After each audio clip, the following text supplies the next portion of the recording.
I'm Keith McCullough, and welcome back for the cleanup hitter. I usually have her leading off, so I don't know what happened in the schedule, but she can bat anywhere in the order. She's a stud. She's one of my favorites. Liz Ann, thanks for being on again. It's awesome. Oh, I love these conversations. Thanks for having me again, Keith. Really appreciate it. This morning I was writing about, because I'm long precious metals, right? So I'm like heavy metal. Well done. So it's like, okay, this is like kind of surreal at this point. So it brings me back to the 1980s. And I was like, I had to admit that I was like a heavy metal banger. I know like sometimes you like to tell people that you're a little older than me. Nobody believes you. So let's just put that on the table. I think I'm way older than you, but keep going. But your notes these days have actually been tapping into that, like, It's not just, Keith, it's not just these days. It's for 20 years. Every one of my report titles has had a rock song title to it. Really? Oh, yeah. Well, yeah. I mean, so now I'm just like knucklehead Keith figuring this out, right? But yeah, so I take both reports side by side, and I'm like, love both these songs. One's 1971, one's 1983. So I want to do, even though you wrote the 1971 first, second, I want to talk about that one first. All right. Well, what reports are we talking about? Yeah, the one, it's one of my favorite songs, Stairway to Heaven. Oh, so that one had two Zeppelin songs in one title. It's the only time I've ever done that. So AI, Stairway to Heaven, or Heartbreaker. Yeah. So I managed to slide two in there. So 1971, obviously the beginning of the epic stagflation, the lowest multiples in stock market history, even confounded Buffett. But by the way, Stairway to Heaven was my favorite song because that's where I could dance the longest with whoever I was courting, because it was like an 8-9 minute song. Yeah, and it starts slow enough that you can do like the 8th grade slow dance thing, and then for you, I'm sure the bite the lip. Yeah, thanks. White man's dance, yeah. But it's real, like there is an investment point to this, which is a monster difference between going into 1970s stagflation, and which, by the way, we just had what we call quad 3 is indeed that quad. And a lot of the backward-looking things, I think they're backward-looking. You tell me if you agree or disagree. But 1983 is coming out of a recession, and it's a quad 1. Right? Mm-hmm. Like one of the best investing periods in human history between 83 and 89. So we'll get there eventually. We're going to get to my man Sting and the police. But first, do you think people are stuck and will stay in? They went from, oh my God, it's going to be a recession, to it's not, but it's stagflation. Do you think that they're going to stay stuck there for a while? I think in their heads they might remain stuck there, but even when the data looked to be a little bit more stagflationary, we were saying it was stagflation with a lowercase s. If you think of that as just generally describing an environment where you've got some weakening in the labor market but still sticky inflation, lowercase s.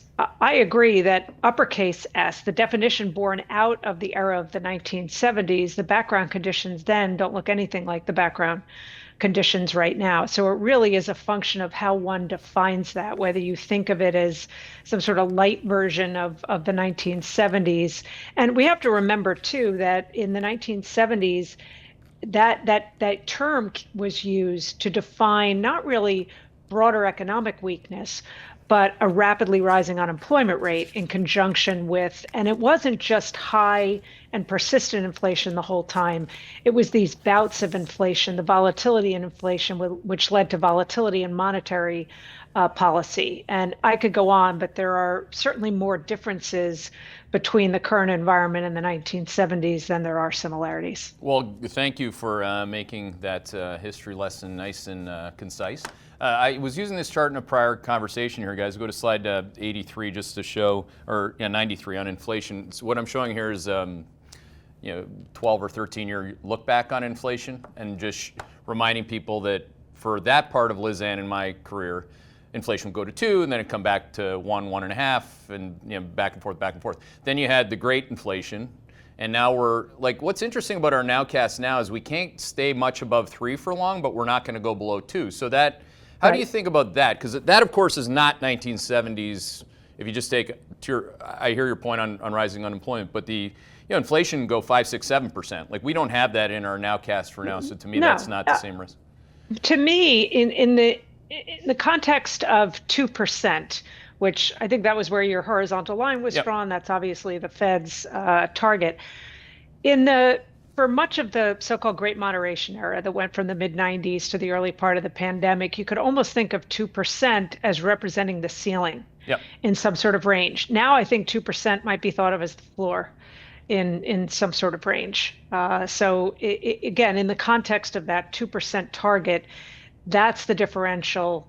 Again, not relative to the 1970s, but certainly relative to the Great Moderation era. I do think we're likely to see, especially if the tariff back and forth persists, I think there's likely to be a bit more volatility in inflation. Yep. Again, that's different from saying inflation is never getting back down to the Fed's target, is going to stay high in perpetuity, but a bit more fluctuation with maybe 2% representing that floor.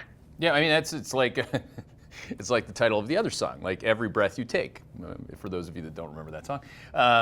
But again, it's like every step along the way, never mind every breath, for us. Like I put you in rarefied space. Like when I get up in the morning, I have my Contra stream. I literally have don't tell anybody this, but I built a Contra stream of Twitter followers that compete for like, I guess, airtime with you sometimes. But you're like in your own spot over here with like actually timely, topical, valuable information that I'd actually care about versus the Contra stream, which I care about in the aggregate because I want to fade it. So I have that. Between us, I keep that to myself. But the, you know, when you end up in this, like, you know, like we have to deal with every step along the way. Mm-hmm. I mean, I can't get inflation. I mean, we have inflation going up, like I said, to like 3.1, 3.2 if it gets there, and then coming back down in the first quarter. Like, is that your baseline too, or you think it's going to do something different? It depends on what categories of inflation. And I think the way to think about inflation in this environment needs to go at least a couple layers deeper than just headline versus core, month over month versus year over year. Even at subcategories like core services ex housing, which for whatever reason is the Fed's preferred measure. I think what's more interesting right now, especially in light of tariffs, is to go down to the category level. It also helps to highlight some of the bifurcations that exist in the market because you can break down, even in the absence of getting official CPI and PPI data, you can break it down into category levels, not just goods versus services, but within goods, the tariff impacted goods versus non-tariff impacted goods. You can also pick up bifurcations around income levels by looking at discretionary inflation versus non-discretionary inflation, which is basically wants versus needs inflation. I also think it's important when looking at the tariff impact to not only look at the inflation side and the impact on tariff affected goods versus non-tariff affected goods, but also look at any demand destruction that you're starting to see in those categories where tariffs have had an outsized impact. And that is something you're seeing. And in the absence of getting formal retail sales data, we track it via Bloomberg. It's weekly data on retail sales at the category level. It's done based on credit card and debit card transactions. And where you're seeing some demand destruction is in those categories, whether it's, apparel or furniture, or sporting goods or appliances. So I think a more granular look at the data is warranted, especially given all these major macro crosscurrents. Yeah, I mean, and then of course you have to deal with like how those look against really easy base effects. Like, right. Again, we're old enough to remember February to April when the economic data slowed and the market crashed this year, stock market crashed, high yield collapsed. I mean, a lot happened in that window. And now I'm just to get you to 1983. Like, the world came out of some version of a recession. There was a depression in right. Russell 2000 profits right. all the way to 2024. I mean, there's plenty that the world can come out of. But what you really need is an easy base effect to make it look even better than it is. So, right. So quad one, like that's what I'm trying to debate here is, does the market have it right? Like the Russell 2000, which is a decent definition of breadth. It's not perfect, but it's definitely not like concentrated Moab 7. It's gone roof back-to-back days here after we were apparently starting the latest bear market on Friday. Yeah, the one thing I'd be mindful of, though, and I put this now twice on my X feed, is that it's the weaker companies from a Yeah. profitability standpoint that are performing best within the Russell 2000. So I don't have the updated numbers through yesterday's close, but so you've got 57% of the Russell is profitable, 41% is not profitable. I know that doesn't add up to 100. The remaining 2% are actually Russell 2000 companies that you can't get accurate earnings data from. So that's the 2% that takes it to 100. But you have more than twice as strong performance by the non-profitable cohort than you do the profitable cohort, which also, by the way, explains why the Russell 2000 is so significantly outperforming the S&P 600.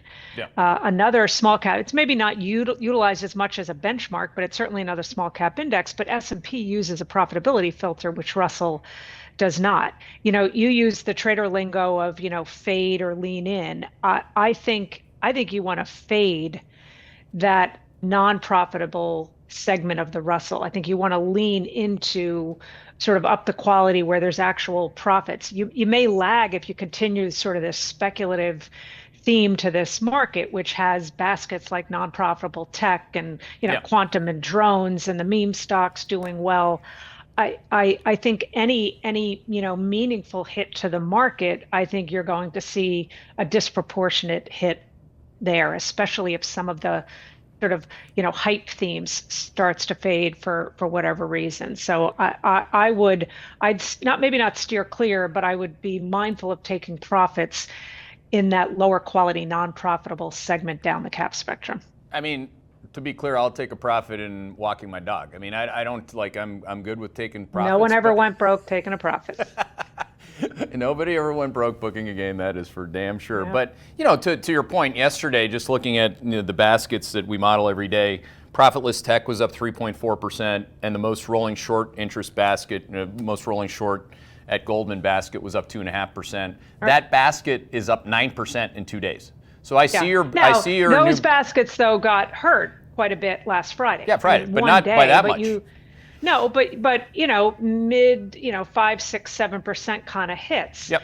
And what got hit the most on Friday, these stocks, the types of stocks, the baskets, were the ones that in the last couple of days had the strongest rallies. That's just the nature of the beast that is this market environment right now. And, I suppose one might say it's trader's paradise if they're good at it. My messaging tends to go more toward the individual investor, not the short-term trader. But I think it makes it a little bit trickier in the very short term because you get these extreme bounce back moves on a day-to-day basis in the market. Well, the Russells beat the S&P on a 1 month, a 3 month. I mean, it's not like it's new as of, a couple days ago. But it's been where the retail, I'm not going to call them retail investors. That's what Goldman calls them. They're self-directed, macro-aware investors that pay attention to you and I. These are educated and wealthy people. They're not idiots. They shouldn't be talked down to. And a lot of them have made a lot of money. Now, they have. But I would also, Keith, there's the retail investor and that cohort you're talking about. There's also the much shorter term retail trader born out of the pandemic. YOLO. Skewing younger, skewing male. I would say not macro aware, but that's not what's driving their decision. It's YOLO, it's FOMO, it's stick it to the man in terms of things like aggressive focus on heavily shorted stocks. And so I would distinguish those two cohorts. No, I think that's absolutely. We could probably distinguish inside those cohorts many, many times. There's a lot of interesting, a lot of interesting creatures inside of those cohorts. But back to the point that you made because I've been short the Russell since 2021. Like that's a long and short it, then not short it, but not long it, right? I mean, I got long the Russell, coming out of this most recent stock market crash. The number one reason for me is on slide 55, Lizanne, which is it's the opposite reason why I was short, right? I mean, it's one thing to talk about how negative or profitless the profits if they don't have them, they're profitless. But the rates of change bottomed, at minus 30%. Yeah. So we're about to hit the quarter that compares against minus 30, right? That's September 2024. And then I have like 3 quarters, of easy 2-year comps for sure, Yep. where the relative, this is the first time where the relative, and I'm not saying that the street is right on these numbers, but getting the direction right is pretty damn important, both on the way down and on the way up. What do you think about that? That's the best looking rate of change chart that I can find, actually. Oh, no, no question about it. And in an absolute sense, you could have said stronger earnings profile for a good part of the Russell 2000 relative to the S&P, but you still had the deterioration in those estimates. They were considered not at all reachable. So the denominator in the equation was not very valid. I think the denominator in the equation now is more valid and the trend is important. And in an environment where there's increasing sensitivity to valuations up the cap spectrum, not to mention whether it's justifiable or not, to some degree, I think it is, the Fed is in easing mode now, and that accrues all else equal to the benefit of smaller companies. So I think it's a beneficial combo right now of the easing cycle on the part of the Fed, assuming it's a cycle and not sort of a 1 or 2 off, and a better earnings trajectory that I think is supportive of small caps. But I'd stay with the earnings, the companies that actually have earnings or have some prospect of earnings. Yeah, I mean, you can actually be long both. I mean, just got to make sure you're hedging whatever it is that you're going to do. I mean, we're going to do what we're going to do too. But if you ask Scott Besson, it's probably coming out of 1982, and it is going to be what that looked like. I mean, don't forget we had a stock market crash. You had a change in parties. You went from Arthur Burns to not Arthur Burns, and voila. I mean, it was a mother bull market. Like if you combine, I mean, you had to have Volcker come in there and bring on back-to-back recessions and jam rates up into the double-digit territory, and that, talk about base effects. That was an extreme, a necessary extreme with the benefit of hindsight. But then from there, you were able to go off to the races. A little bit different a backdrop now, but I agree. I see the similarities. Other than we're not coming out of a deep recessionary period, we've had these rolling recessions. To your point, which, as you know, has been our thesis really back to that 2001 period of time. You coined the term rolling recessions. I don't know about that. Let's make sure that I was an early user of that terminology. But the rolling recessions that Liz Ann coined initially, before I started borrowing it, and it became a depression in Russell 2000 earnings. It's an outright depression. Yeah. So I'm always rate of change, right? So I go from, if it goes from terrible to bad, that's good, and if it goes from bad to good, then we're really going to make some money. And that is the opportunity here. That's really why I'm trying to test this with you. And by the way, I think that concept is missed on a lot of investors. One of the things I always like to say in my now almost 40 years doing this is better or worse matters more than good or bad. And I think that's one of the things that tends to trip investors up, because it's human nature for us to think about whether it's economic data, earnings data, inflation data, and then particularly if we're trying to connect the dots between what the data is doing and what the market is doing, it's human nature to think, was it good or was it bad? Was it strong or was it weak? But is better or worse? Yeah. That's the way to think about it, because that's what tends to feed into market behavior. And I think I have found that's one of the things that either trips investors up or has them often sort of late to the game in both directions. Very well put. I like you because you like me. I'm a very sensitive person, so I need my tires pumped. So you got this. We have the cycle. We have the earnings cycle inside the economic cycle. And then we have market structure and sentiment. I mean, we're just going through kind of the things that Liz Ann would have an opinion on.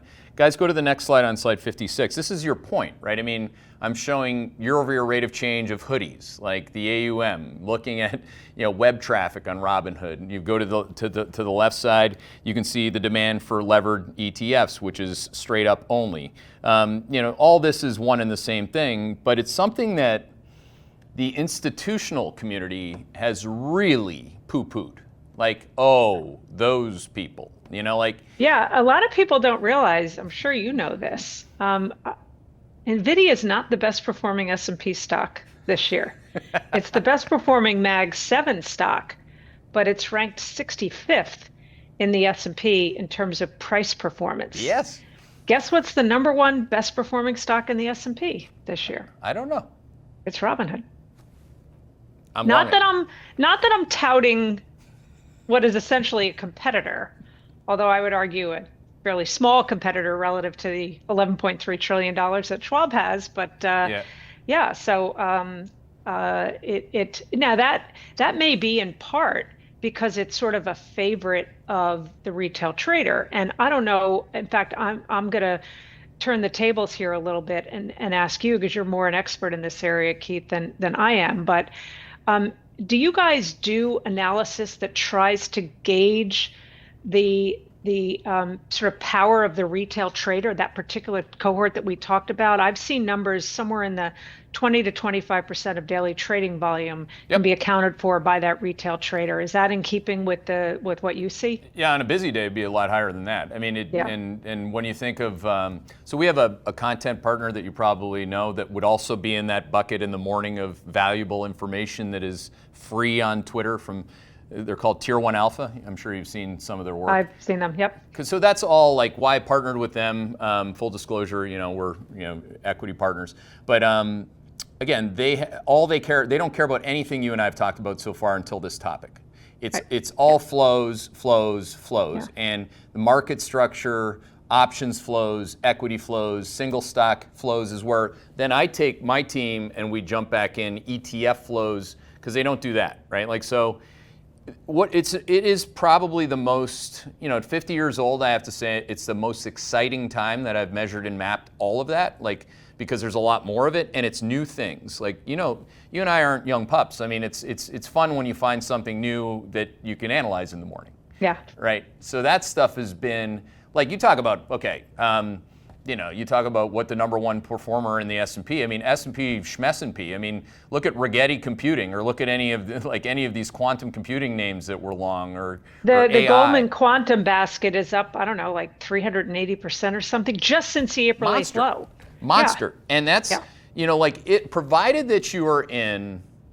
Provided that you're not in Quad 4. I mean, at least I'm the author of Quad 4 and haven't missed one yet. Provided that you're not in Quad 4, you can believe anything. I mean, that's the point with this current market structure. It's only amplified because there are more people, to your point. On a weekday, it would be 25-30% of the flow. On a busy day, it can be like a couple days ago or Friday, 0 days to expiration were like 66% of total options flow. Yeah. I mean, this is Looney Tunes. I mean, this is actually Friday was when I bought Robinhood stock. Like I don't believe in Robinhood long term. I just believe that other people believe, and that's why I'm going to buy it. Because they're eventually going to blow up, but I have too many hedge fund friends. They're going to blow up in the meantime. The whole notion of the momentum factor. And I find that there's a misunderstanding about momentum as a factor. And we're very factor focused, as you know. Yep. We have more of a factor focus than we do a sector focus, feeling like it's a more nuanced way to try to do well in the market and pick the right stocks by investing based on characteristics and not monolithically based on sectors. And I think the momentum factor is somewhat misunderstood because it's not really a fundamental factor. It's more of a concept. It just means that the stocks that have been working continue to work. I think sometimes when investors hear, momentum stocks are working, they automatically plug in, tech and communication services or high beta stocks. You can have momentum in really low quality companies. You can have momentum, as we've had recently, in utility stocks. You can have momentum in traditionally defensive areas. It's more of a concept, but it can, that is a feeder into market performance and as a driver of the psyche and the flows of a cohort as powerful as the retail trader, that can last a long time. Oh, it's increasing. Like the rate of change of the contribution of 0 days to expiration options, if you're looking at that market, or on single stock moves. Like in terms of thematic baskets, the two primary winners right now being AI and quantum.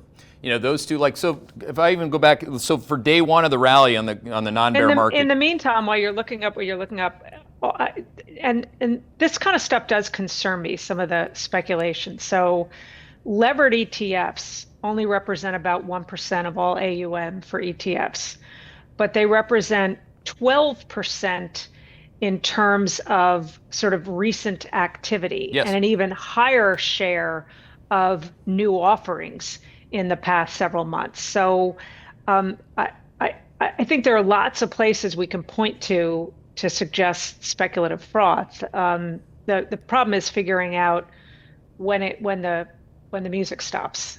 Yeah. I mean, the Maybe music, good but news in the sense that it's not having an outsized impact anymore on the, sort of mega cap leadership names from a contribution perspective inside an index like the S&P. the number one way to start answering that question is not with valuation or some intellectual Right. thought.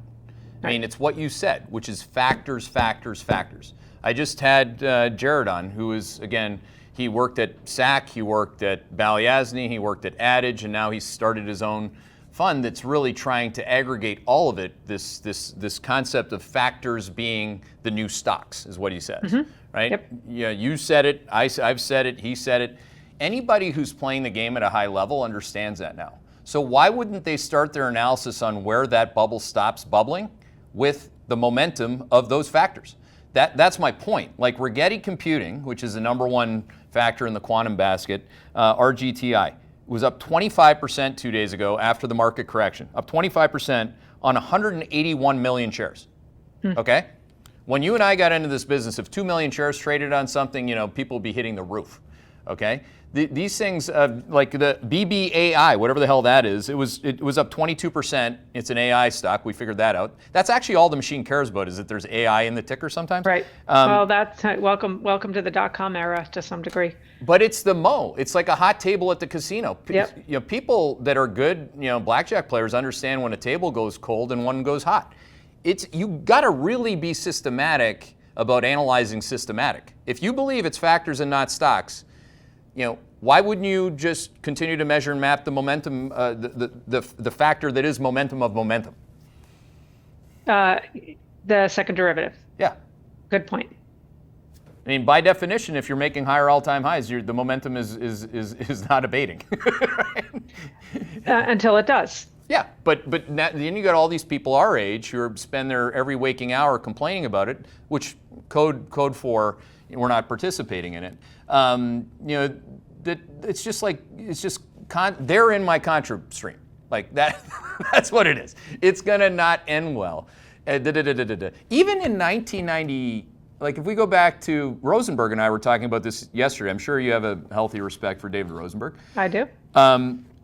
So he calls out my old professor at Yale, Bob Schiller's CAPE ratio, and he's like, "Dude, it's at 40," and I'm like, "Dudette, it's at 4. It went to 44 after 40." I mean, like when I was at Yale in the 90s, that was actually the point. It couldn't. I think there's a reason. Maybe when you're on with Rosie, it gets brought up, but you just don't see CAPE thrown around there that much. Well, first of all, let's be honest. There's not a single valuation metric that represents anything close to a market timing tool. I look at every variety of valuation metric, CAPE and 5-year normalized and trailing and forward and equity risk premiums and Tobin's Q and the Buffett model and the Fed model, et cetera, et cetera. And you do a scattergram analysis of the starting point of any of those valuation metrics and subsequent anything up to sort of 1-year performance for the market, for the S&P, for the NASDAQ, whatever index you want to use. And basically the correlation rounds to zero. If you do go out, say a 10 to 15 year look forward, the valuation start point, you do lock in a more normal and expected correlation, but over the short term. So I think valuation is not really a sentiment indicator, but it's an indicator of sentiment as much as anything else. Yeah, if it wasn't a bubble, I wouldn't be long it. I mean, it's not like, it's not, there's no academic shame. I'm not an academic. I mean, it's fine. You could say it that way. It's actually a deep, humble respect for the market as opposed to, what could or should be according to the intelligentsia. I find that, like, just an interesting thing to keep capitalizing on. Again, like we're old enough to remember Friday when everyone's like, that's it. Every one down tick, the one down day, bears got paid in like 2 months. Yeah. It's fun times. Well, so let's just kind of like flip to other, I guess, I don't know, the other bucket. What would you say are things going into, have you thought of, I'm sure you've thought about everything, but I mean, if you think about the flip from the base effect that drove last year's downside, tariffs, ripping Band-Aids off, that's the whole macro tourist, freak out zone. We're properly positioned for it, it was fine. But this year we're going into midterms and you have tax cuts, you have CapEx expensing, you have whatever Besant's going to tell you is even better than that. Have you thought about that part of it? Like, like if we're right and it is 1983 or quad one, it doesn't have to be the 80s, but you're already set up and in a bull market. Do you think that those could become material tailwinds? Yes, but I think we should think of it as representing a bit of an offset to the headwinds associated with tariffs. Right now, Right. if you do kind of back of the envelope math of the downward pressure coming from tariffs and how much of it is being offset by either decision making that is starting in advance of some of the tax implications really hitting from a beneficial standpoint into next year, I think they need to be seen as an offset, not purely as a tailwind without any offsets representing a headwind. Because I still think that the tariff-related headwind is not fully in the rearview mirror. I think that's still, to a large degree, in front of us. First of all, I disagree with the notion that tariffs represent just a one-time price level reset, in part because the announcements of tariffs have been anything but one time in nature. It's been fits and starts, escalations, de-escalations, announcements, delays. So the nature of how they've been rolled out is anything but one time in nature. And I think because a lot of the front running that happened with companies in advance of tariffs taking effect, that allowed companies to build inventories at a low cost basis, giving them some calendar wiggle room in terms of their pricing strategy. Right now, I'd say it's sort of 2/3 of the tariff hit is being sort of eaten by companies, but not yet to any meaningful degree in profit margins.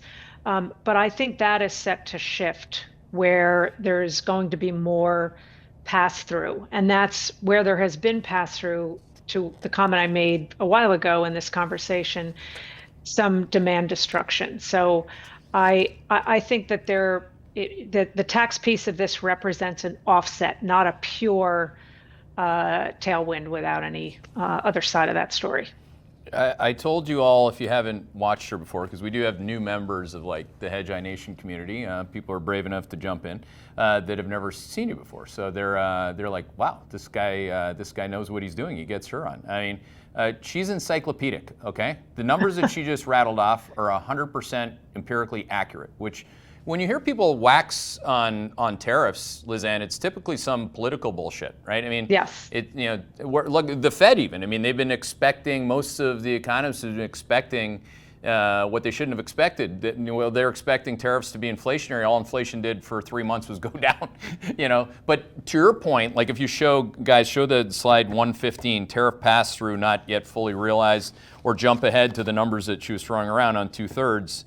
On slide 117, the tariff share of goods imports has risen in a broad-based way, right? That's 61.7%. So you're right on the screws, Lizanne. That sticks. I mean, isn't that the main reason why, like when we go back to the not 2% inflation, that you have this sticky around 3, and then we'll see sticky and we'll see kind of inflation?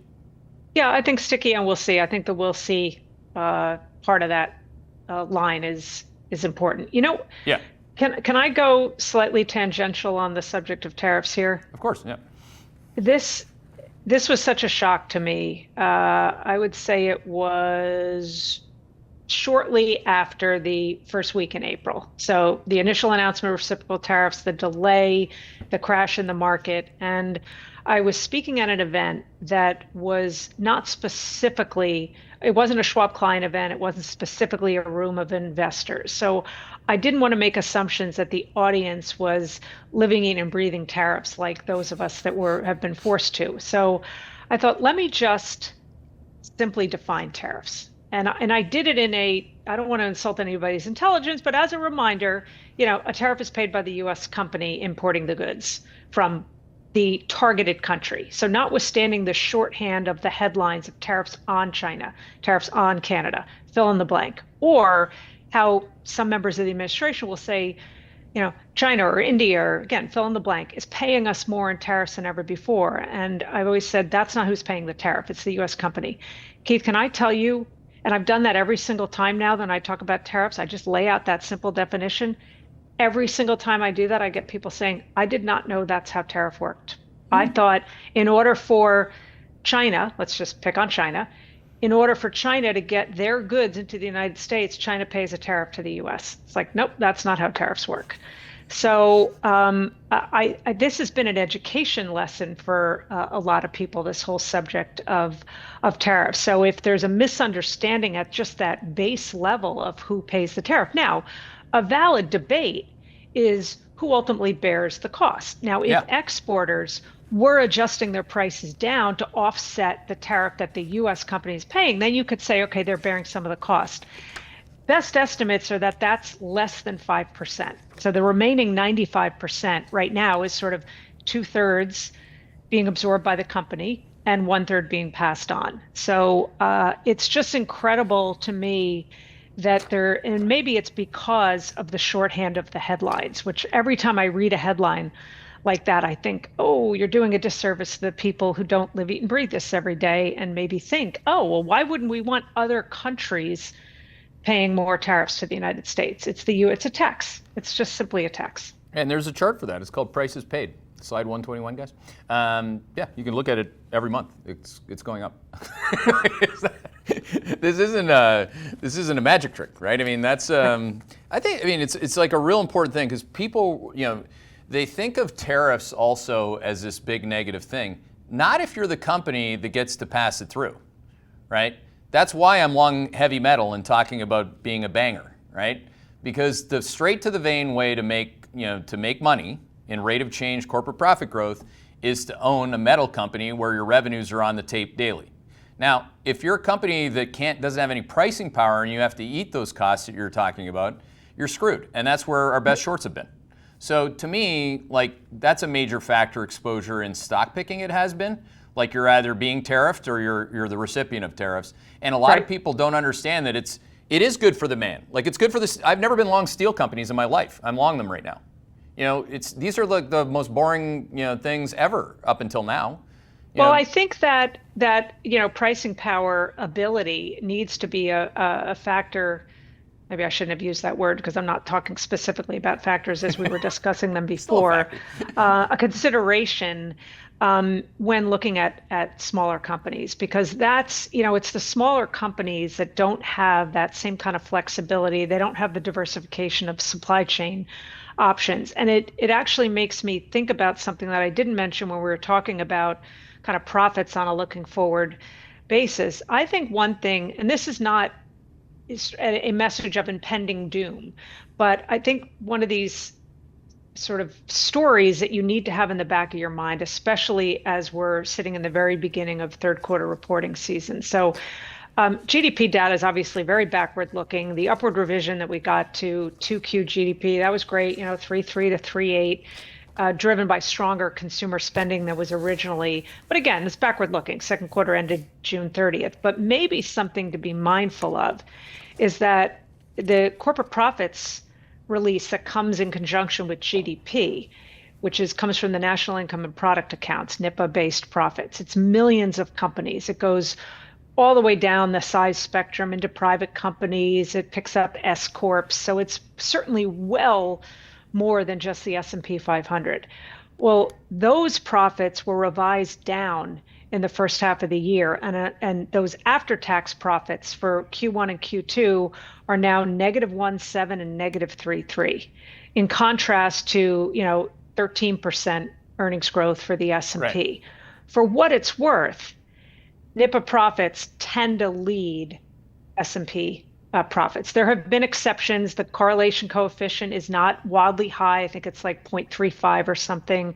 But it's not a warning. So I don't mention this as some warning of impending doom for S&P profits, but just another way to think about the bifurcations in the economy, in the market right now, the differential that can happen from an earnings standpoint. And I think this is the kind of environment, whether you're looking at macro data, earnings data, or even picking stocks, I think the fine-tooth comb is probably one of the most important tools to have right now. Yeah, I mean, it's very obvious that there will be big time winners and big time losers. I mean, if you run a private company like I do, my productivity goes roof, my margins go up, I can do a lot more revenue with less people. I get the math on that, right? My equity doesn't trade, but if it was a small cap company, I'm not a new company anymore, but we're 18 years old. But again, if I was profitless, what the market would be saying if my stock was going vertical is that he's going to go from profitless to making money. And that's like, I wonder like how you think about that, maybe the last topic because we're running out of time here. Like AI, we have a great picture on that on slide 127. I'm not trying to make the illusion that this is good for everyone, right? I mean, the K not for Keith shaped economy is very good for us that are positioned properly, and it's very bad for a lot of people. Yeah. How do you talk to clients about that? How do you think about that? The risk, the reward. I mean, it's perverse, but it's true. Like, I'm going to make money, and like people like my dad, who's a retired firefighter, is going to eat it. I don't start my conversation with them with that. No, but I think I love your visual. And I'm glad you're using that visual because I think those Ks are prevalent everywhere. And it brings me back to the discussion of inflation and whether we, have it in droves or don't.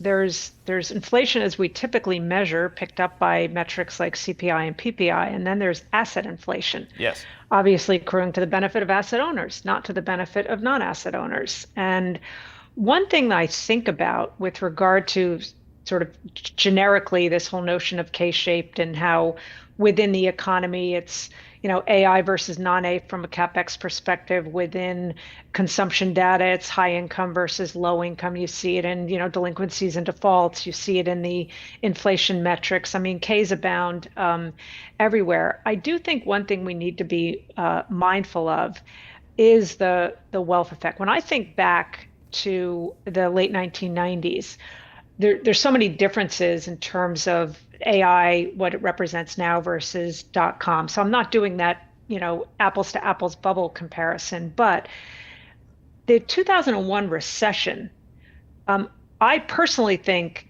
we wouldn't have had a recession declared were it not for the start of the crash in the equity market. Mm-hmm. That whether it was households' exposure to equities as a share of their total financial assets, whether it was the Buffett model, so total value of all U.S. publicly traded stocks as a share of GNP, record high at the time.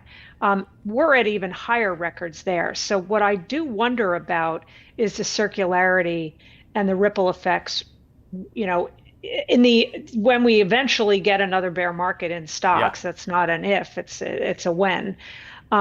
And whether we see that as a feeder into the economy a bit more directly. Because 2001, there were not a lot of serious economic dislocations. There wasn't a crisis within the financial system. It wasn't a credit constraint problem, which is what generally brings on recessions.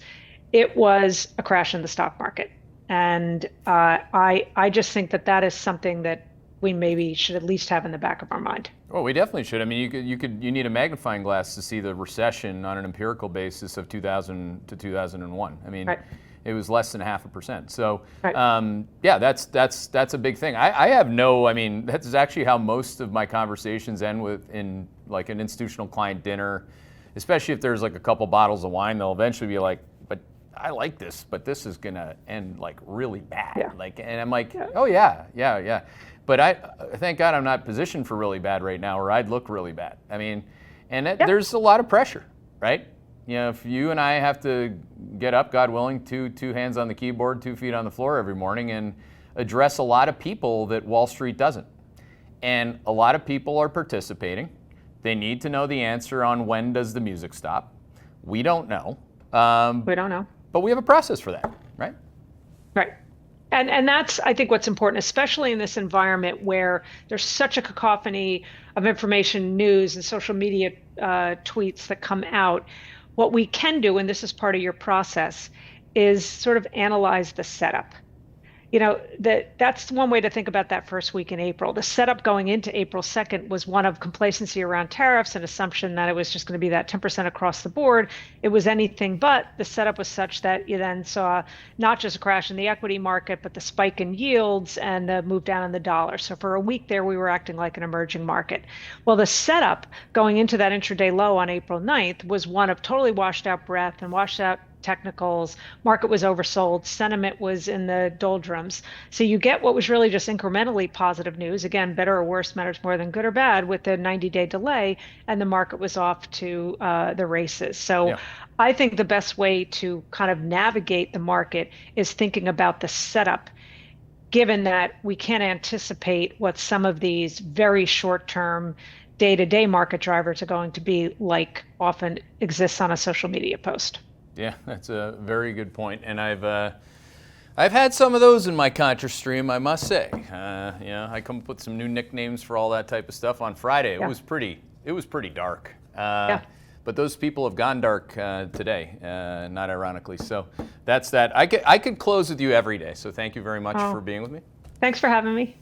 Isn't she the best? So for those of you that don't know Liz Ann Sonders, I mean, come on, get in the game. I mean, she's awesome. So thank you for sticking with us throughout the 3 hours if you did. If you are watching this on replay, we're going to be doing this for 3 more rounds tomorrow, and we'll look forward to seeing you.